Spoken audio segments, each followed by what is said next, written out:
अस्सलाम वालेकुम वरहमतुल्लाहि वबरकातुहू। Welcome back to Nadia Khan online academy. आज की इस वीडियो में मैं आपको गाइड करने वाली हूँ HRM 620 फाइनल प्रोजेक्ट के हवाले से। ये वीडियो स्पेशली जो है जिन स्टूडेंट्स का फाइनल प्रोजेक्ट है HRM 620 या HRM 619, तो ये वीडियो जो है ये आपने एंड तक देखनी है। ये काफ़ी आपके लिए हेल्पफुल होगी कि how to make research proposal and assignment number 2 जो है वो आपको किस तरह से अटेम्प्ट करनी है। इसकी आज असाइनमेंट जो है वो अपलोड हो चुकी है। इसमें आपने क्या करना है, आपने प्रपोजल बनाना है। इसकी सबमिशन डेट जो है वो 18 अप्रैल है। ठीक है, सो फर्स्ट ऑफ ऑल हम अपनी असाइनमेंट फाइल देखेंगे कि असाइनमेंट फाइल जो है उसमें क्या रिक्वायरमेंट्स है।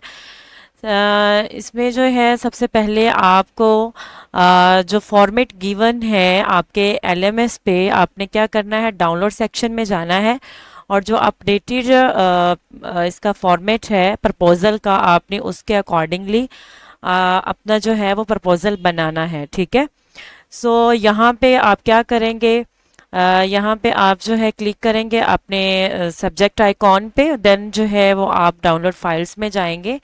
डाउनलोड फाइल्स में जाने के बाद यहाँ पे new updated format of proposal for project लिखा होगा। ठीक है, इस पे इसको आपने डाउनलोड करना है। डाउनलोड करने के बाद आपने इस फाइल को ओपन कर लेना है और फिर इसके अकॉर्डिंगली जो है वो आपने प्रपोजल बनाना है। ठीक है, सो हम इसका जो है वो फॉर्मेट भी देख लेते हैं। ऑलरेडी जो है मैं इसको डाउनलोड कर चुकी हूँ और इस पे भी हम बात करते हैं। अच्छा, नेक्स्ट जो है वो आपने इसकी असाइनमेंट नंबर 2 जो है वो कंपलसरी है। क्यों कंपलसरी है इसका मैं आपको थोड़ा सा बता देती हूँ, शॉर्टली बता देती हूँ कि इसमें बेसिकली आपको करना क्या होता है। ये बेसिकली आपका प्रोजेक्ट है, थीसिस है, रिसर्च वर्क है। ठीक है, सो इसमें आपके 5 चैप्टर्स इंक्लूडेड होते हैं कंप्लीट थीसिस के। ठीक है, कंप्लीट रिसर्च के। तो सबसे फर्स्ट स्टेप जो है इसमें आपका प्रपोजल का होता है। आपने अपनी मर्जी के अपने एरिया ऑफ इंटरेस्ट के अकॉर्डिंगली टॉपिक सिलेक्शन करना है अपने स्पेशलाइजेशन एरिया में। ठीक है, टॉपिक सिलेक्शन के बाद जो है वो आपने फॉर्मेट के अकॉर्डिंगली जो है वो आप अपना प्रपोजल बनाएंगे। जब आपका प्रपोजल अप्रूव हो जाता है, देन जो है आपको सुपरवाइजर की तरफ से अप्रूवल मिल जाता है, देन आपको प्रोजेक्ट पे वर्किंग अलाउ की जाती है। अगर आपका प्रपोजल अप्रूव नहीं होता तो फिर जो है वो आपको प्रोजेक्ट पे वर्किंग अलाउ नहीं की जाती। ठीक है, सो इसमें जो है आपने इसको सीरियस लेना है। अगर आप इस पे सीरियस होकर वर्क करेंगे देन ही आप इस प्रोजेक्ट को पास कर सकेंगे। ठीक है, और इसके अलावा जो है हमारा प्रपोजल अगर ओके हो जाता है फिर आपका प्रोजेक्ट पे वर्किंग हो जाती है। ठीक है, उसमें आपने क्या करना है, उसमें आपको जो भी आपका इंस्ट्रूमेंट अप्रूव हुआ है, एज लाइक अगर आपकी रिसर्च जो है क्वांटिटेटिव रिसर्च है तो क्वांटिटेटिव रिसर्च में जो आपके इंस्ट्रूमेंट या क्वेश्चनर यूज़ आपने किए हैं उसमें आपने डाटा कलेक्शन करना है, जो भी आपने कंपनी या किसी भी ऑर्गेनाइजेशन में आप रिसर्च कर रहे हैं। ठीक है, तो डाटा कलेक्शन करने के बाद आप डाटा एनालिसिस करेंगे यूजिंग SPSS सॉफ्टवेयर। ठीक है, वो भी मैं आपको उसका इंटरफेस जो है वो शो करवा देती हूँ। तो उसके बाद जो है ये सारा आपका जब वर्क डन होगा, आपको जो जब फाइनल कमेंट्स जो हैं वो सुपरवाइजर की तरफ से मिलेंगे, देन जो है वो आपने अपनी PPTs पावर पॉइंट प्रेजेंटेशन जो है वो आपने प्रिपेयर करनी होती है और फिर उसको जो है वो आपने प्रेजेंट करना होता है। ठीक है, और वाइवे में जो है वो एक पैनल जो है वो बैठा होता है। ठीक है, उसमें आपके सुपरवाइज़र भी होते हैं और रेलिवेंट डिपार्टमेंट के और भी प्रोफेसर होते हैं। आपने उन PPTs को प्रेजेंट करने के बाद आपसे जो है वो क्वेश्चनिंग की जाती है। ठीक है, और क्वेश्चनिंग जो है वो आपके प्रोजेक्ट से रेलिवेंट होती है, जो भी आपने प्रोजेक्ट पे वर्किंग की होती है। अगर आप फॉर एग्जांपल अगर आप वाइवे में फेल हो जाते हैं तो देन जो है वो आपको अगर रिटर्न वर्क आपका पास भी है, अगर आपने वाइवा अच्छे से नहीं दिया तो फिर भी आपको फेल कर दिया जाता है। ठीक है, और दूसरी मेन बात यह कि आपकी जो फर्स्ट असाइनमेंट है वो JCL पे है, जॉब कंफर्मेशन लेटर। ठीक है, तो अगर आपका रिटन वर्क पास है, वाइवा पास है, लेकिन अगर आप जेसीएल सबमिट नहीं करवाते देन भी आपको इस प्रोजेक्ट में फेल कंसिडर किया जाता है। सो इस प्रोजेक्ट को पास करने के लिए आपका जेसीएल आपके पास होना ज़रूरी है, प्रपोजल अप्रूवल होना ज़रूरी है, प्रोजेक्ट अप्रूवल होना ज़रूरी है, और देन जो है वाइवे में पास होना भी ज़रूरी है। ठीक है, सो ये था आपके प्रोजेक्ट के हवाले से शॉर्टली इंट्रोडक्शन। अच्छा, नेक्स्ट जो है हम उसमें आपको उन्होंने कहा है कि आप टॉपिक जो है सिलेक्ट कर सकते हैं। आपके पास जो है वो फाइल भी मौजूद होगी डाउनलोड सेक्शन में। ठीक है, वहाँ से भी टॉपिक ले सकते हैं और आप अपनी मर्जी से भी टॉपिक सिलेक्ट कर सकते हैं। बस कंडीशन ये है कि आपका जो टॉपिक है वो आपके स्पेशलाइजेशन एरिया से रेलिवेंट हो। ठीक है, और हम लिस्ट ऑफ टॉपिक्स देखते हैं। ये लिस्ट ऑफ टॉपिक्स है जो कि मैंने आपके एलएमएस से डाउनलोड की है। उसमें आपको ऑलमोस्ट ये आपके पास 10 to 15 टॉपिक्स हैं। इन टॉपिक्स को आपने सिलेक्ट कैसे करना है, अगर आपको कोई भी टॉपिक पसंद आता है आपने इस पे क्या करना है, इस पे बाकायदा आपने रिसर्च करनी है। रिसर्च क्या है, इस पे सर्च करनी है कि आया कि इस पे कितने आर्टिकल्स मौजूद हैं, इन पे जो है वो क्वेश्चनर अवेलेबल है या नहीं है। अडोप्टिव क्वेश्चनर आप इसमें यूज़ कर सकते हैं। आप ये एक होता है क्वेश्चनर जिसमें आप खुद डेवलप करते हैं। ठीक है, उसमें वो आपने क्वेश्चनर नहीं लेना, अपने अडोप्टिव क्वेश्चनर लेना है कि अगर किसी रिसर्चर ने रिसर्च की है और उसने अपनी रिसर्च में किसी आर्टिकल में उस क्वेश्चनर को यूज़ किया है तो फिर आप वही जो है उसमें क्वेश्चनर यूज़ करेंगे। ठीक है, अपनी रिसर्च में। और फिर आपको उसका ऑथर का नेम पता होना चाहिए। फिर आपके जो वेरिएबल्स हैं उसमें क्वेश्चनर के कितने एटम्स हैं, इसको किसने डेवलप किया, किस ईयर में किया, कितने एटम्स पे ये मुश्तमिल है, तो ये सारी चीज़ें जो हैं वो आपको पता होना चाहिए। एज लाइक फॉर एग्जांपल अगर मैं ये वाला टॉपिक लेती हूँ तो सबसे पहले आपने क्या करना है, आपने गूगल स्कॉलर पे जाना है। गूगल स्कॉलर पे वहाँ पे जाके आपने अपना टॉपिक जो है, जो भी आप टॉपिक सेलेक्ट कर रहे हैं उस पर बाकायदा आपने रिसर्च करनी है।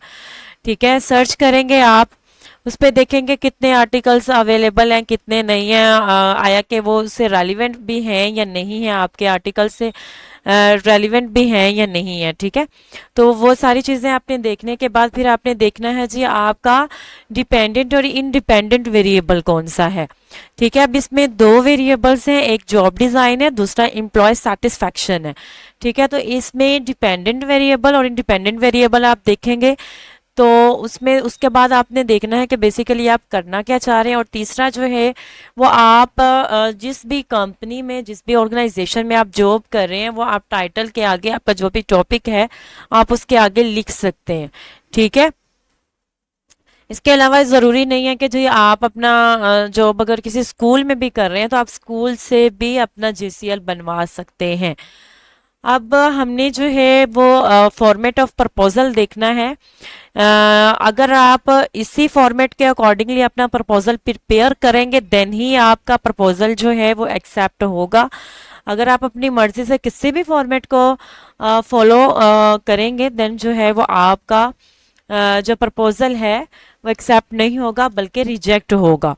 ठीक है, तो सबसे पहले जो है वो आपने टाइटल पेज बनाना है। टाइटल पेज आप बनाएंगे जिसमें आपने अपना टॉपिक लिखना है। टॉपिक वैलिड होना चाहिए, उसमें देखना है कि फेनोमेना है, वेरिएबल्स हैं और आपकी पॉपुलेशन क्या है। पॉपुलेशन से मुराद ये है कि आपने जिस कंपनी या जिस ऑर्गेनाइजेशन में आपने रिसर्च करनी है, डाटा कलेक्शन करना है, वो जो है आपने लिखा है या नहीं लिखा। कुछ सुपरवाइजर होते हैं वो कहते हैं जी आप अपने टाइटल के साथ, टॉपिक टाइटल के साथ जो है वो आप मेंशन करें। कुछ सुपरवाइजर होते हैं वो कहते हैं नहीं आप रहने दें। ठीक है, आप जस्ट जो है वो मेथोडोलॉजी में मेंशन करें, लेकिन अगर आप लिख दें तो ज़्यादा बेटर है। उसके बाद आपने नेम, आईडी स्टूडेंट जो है वो लिखना है। उसके बाद यूनिवर्सिटी नेम है, यूनिवर्सिटी लोगो आपने डालना है और फिर डेट ऑफ सबमिशन है। ठीक है, तो उसके बाद टेबल ऑफ कंटेंट्स जो हैं आप बनाएंगे। टेबल ऑफ कंटेंट्स जो भी आपकी वो इसमें आप ऐड करेंगे एज लाइक चैप्टर नंबर 1 है, 2 है, 3 है और उसकी मेन हेडिंग और सब हेडिंग आ जाएंगी। उसके बाद आपने जो भी आपने अपना टॉपिक सेलेक्ट किया हुआ है, इंट्रोडक्शन ऑफ द प्रोजेक्ट है, तो इंट्रोडक्शन ऑफ द प्रोजेक्ट में आप क्या लिखेंगे?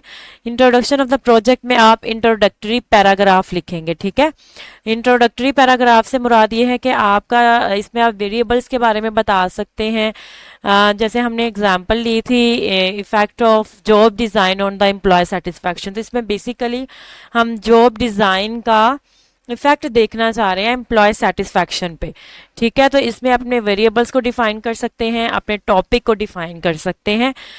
और ये आप इंट्रोडक्शन जो है 1 या 2 पेजेस का लिख सकते हैं। रैशनल ऑफ द प्रोजेक्ट में आप लिखेंगे कि why are you conducting this research, why are you taking this topic. ठीक है, तो रैशनल में हमने एक लॉजिकल रीज़न बतानी होती है कि हम ये टॉपिक क्यों ले रहे हैं, हम ये रिसर्च क्यों कर रहे हैं। उसके बाद आपने रिसर्च क्वेश्चंस इसके बनाने हैं। रिसर्च क्वेश्चन आप बनाएंगे, पहले आप अगर अपने ऑब्जेक्टिव सेट कर लें, ऑब्जेक्टिव जो है वो आपके मेजरेबल होने चाहिए। ठीक है, और जो है जिनको आप मेजर कर सकें। मैं आपको इसका सैम्पल भी दिखाऊंगी। लास्ट टाइम जो है वो किसी स्टूडेंट का मैंने प्रोजेक्ट बनाया था, वो सिर्फ एज अ सैम्पल मैं आपके साथ शेयर करूंगी ताकि आप उससे आइडिया ले सकें कि हमने जो है वो प्रपोजल बनाना किस तरह से, ऑब्जेक्टिव किस तरह से सेट करने हैं, फिर रिसर्च क्वेश्चन किस तरह से सेट करने हैं। तो ऑब्जेक्टिव्स की अलाइनमेंट होनी चाहिए आपके टॉपिक के साथ, ऑब्जेक्टिव्स और रिसर्च क्वेश्चंस की आपस में अलाइनमेंट होनी चाहिए कि जितने आप ऑब्जेक्टिव्स बनाएंगे उतने ही आपके रिसर्च क्वेश्चंस हो, और इन दोनों में जो है वो अलाइनमेंट मस्ट है। ये नहीं कि आपका टॉपिक कुछ है, आपके ऑब्जेक्टिव्स कुछ हैं और आप रिसर्च क्वेश्चन कुछ और प्रिपेयर कर रहे हैं।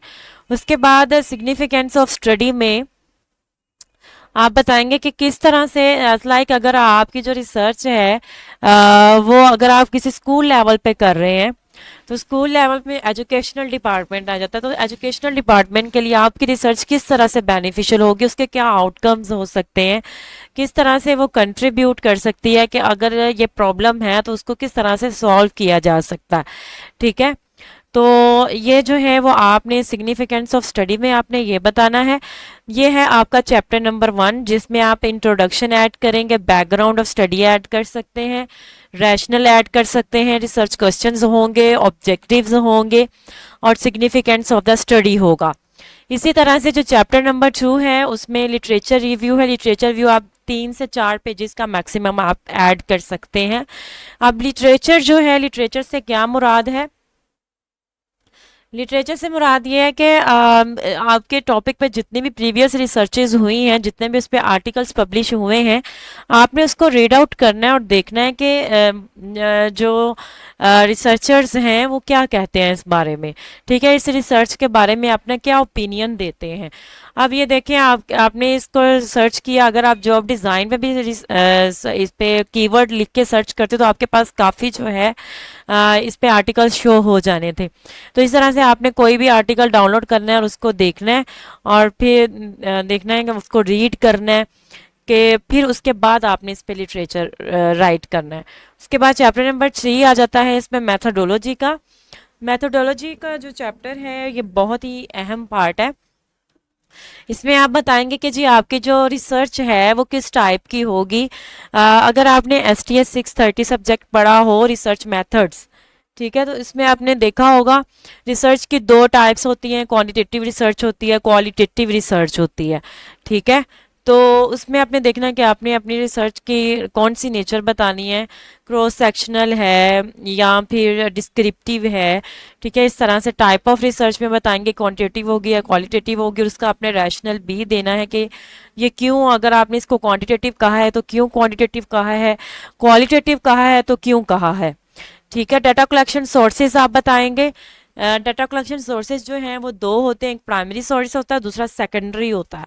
प्राइमरी सोर्स में आपने बताना है, अब प्राइमरी सोर्स क्या होता है? प्राइमरी में ये होता है कि आप जो डाटा जो है वो खुद जाके कलेक्ट करते हैं, एज लाइक अगर आप ऑर्गेनाइजेशन में रिसर्च कर रहे हैं, डाटा कलेक्शन आपने वहाँ से करना है, तो आप क्या करेंगे, आप क्वेश्चनर की कॉपीज करवाएंगे। ठीक है। फिर उनसे जो है जितने भी एम्प्लॉयज़ होंगे उनसे आप राय लेंगे 5 पॉइंट लिकर स्केल पे। इसी तरह से सेकेंडरी अगर आपकी रिसर्च है, सेकेंडरी सोर्स से मुराद ये है कि अगर आप डाटा जो है अगर आप वेबसाइट से ले रहे हैं या आर्टिकल से ले रहे हैं तो वो सेकेंडरी सोर्स आ जाता है। इसी तरह से इंस्ट्रूमेंट, अगर आपकी क्वांटिटेटिव रिसर्च है तो आप क्वेश्चनर यूज़ करेंगे। क्वेश्चनर मैंने आपको बताया है कि आपने अडॉप्टिव क्वेश्चनर यूज़ करना है। और अगर आपने क्वेश्चनर सेलेक्ट किया तो क्यों किया है, आपने ये टूल पर्टिकुलर लिया है तो क्यों लिया है, इसकी आप रीज़न देंगे। उसके बाद जो है वो सैम्पलिंग फ्रेम का आप बताना है कि टारगेट पॉपुलेशन क्या है आपकी, यूनिट ऑफ एनालिसिस क्या है, यानी कि आप इंडिविजुअल पे कर रहे हैं, ग्रुपिंग पे कर रहे हैं रिसर्च। सैम्पल साइज आप बताएंगे और सैम्पलिंग टेक्निक आप बताएंगे, ठीक है। और उसके बाद आप एनालिसिस किस तरह से करेंगे, आप सॉफ्टवेयर कौन सा यूज़ करेंगे। एसपीएसएस का तो मैंने आपको इंटरफेस बता दी, ये इस तरह से एसपीएसएस होता है। ये इसको हम जो है क्वांटिटेटिव रिसर्च के लिए हम यूज़ करते हैं। ये वेरिएबल व्यू है, यहाँ पे हम अपने वेरिएबल्स नेम या आप कह लें कि जितने भी हमारे पास एटम है, डेमोग्राफिक इन्फो है, वो हम यहाँ पे राइट करते हैं। और यहाँ पे जो है हमारे पास रिस्पॉन्सेज जो है यहाँ पे वो उसको शो करवा देता है, ठीक है। और अगर हमने इसकी जो है वो रिलायबिलिटी चेक करनी है तो एनालाइज में जाके हम यहाँ से जो है अपने स्केल की रिलायबिलिटी चेक करते हैं, एनालिसिस करना है, कोरिलेशनल टेस्ट अप्लाई करना है तो हम जो है इस तरह से जो है वो इस पे अप्लाई करते हैं, ठीक है। और नेक्स्ट जो है अगर हमने रिग्रेशन लगाना है तो ये सारे जो हैं वो टेस्ट वगैरह जो है डिस्क्रिप्टिव स्टैटिस्टिक्स अगर हमने फाइंड आउट करनी है तो ये सारी चीज़ें जो हैं वो हम एसपीएसएस के थ्रू जो है वो हम डाटा एनालिसिस करते हैं, ठीक है। तो अब मैं आपको एक जो है वो सैम्पल जस्ट जो है वो मैं आपके साथ शेयर करूंगी। इसको आपने कॉपी पेस्ट नहीं करना, अगर आप कॉपी पेस्ट करेंगे ये वीडियो पता नहीं कितने स्टूडेंट्स ने देखनी है। तो ये जो है ये आप अगर कॉपी पेस्ट करेंगे तो ये आपका एक्सेप्ट नहीं होगा। सो आपने जस्ट जो है वो इससे आइडिया लेना है और आइडिया लेके जो है ये बेसिकली आपकी रिसर्च अगर आपको डिफ़िकल्टी जो है डिफ़िकल्टी का सामना करना पड़ रहा है या आप किसी जॉब की वजह से खुद इसको नहीं कर पा रहे या आप इसको क्लियर नहीं कर पा रहे तो आप जो है देन कांटेक्ट कर सकते हैं पेड प्रोजेक्ट कंप्लीट हैंडलिंग के लिए। और इसमें जो है वो आपको वाइवे की तैयारी भी करवाई जाएगी कंप्लीटली। इसमें आपको बताया जाएगा कि आपको जो है वाइवा किस तरह से देना है, आपके प्रोजेक्ट में जो है वो आपको किस किस तरह से प्रोजेक्ट किया गया है और स्पेशली डाटा एनालिसिस पार्ट, ठीक है। सो सबसे पहले जो है वो टाइटल पेज आप बनाएंगे और उसके बाद जो है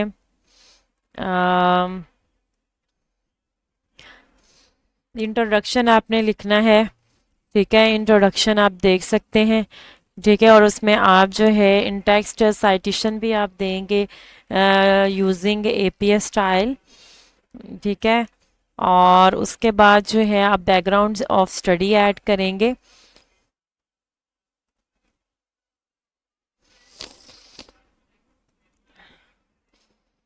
नेक्स्ट जो है आप रिसर्च क्वेश्चंस बनाने हैं लेकिन आपने पहले ऑब्जेक्टिव सेट करने हैं। ये देखिए जैसे मेरा टॉपिक था स्टूडेंट का टॉपिक था impact of financial and non financial rewards on employ engagement, ठीक है।